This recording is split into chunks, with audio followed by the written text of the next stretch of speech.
প্রধান বিশেষ অতিথিবৃন্দ এবং উপস্থিত শহীদ জিয়ার সর্বস্তরের সদস্য ভাই বোনেরা, আসসালামু আলাইকুম।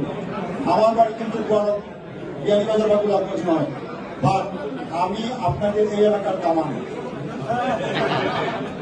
আমি ইমরান ভাইয়ের কাছে ব্যক্তিগতভাবে ঋণী। 11 বছর পর গত ডিসেম্বরে আমি বাংলাদেশে গিয়েছিলাম।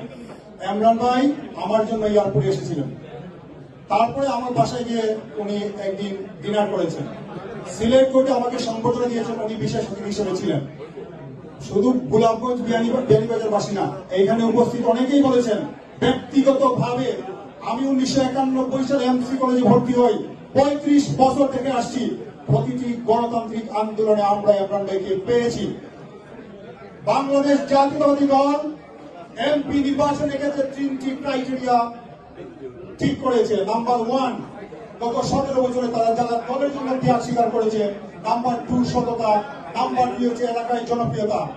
আমি মনে করি অ্যাডভোকেট ইমরান আহমেদ চৌধুরী এই 3টা ক্রাইটেরিয়ায় নাম্বার 1, এবং আগামী দিনের দানের শীষে ইনশাআল্লাহ কান্ডারি হবেন আপনাদের এলাকায়।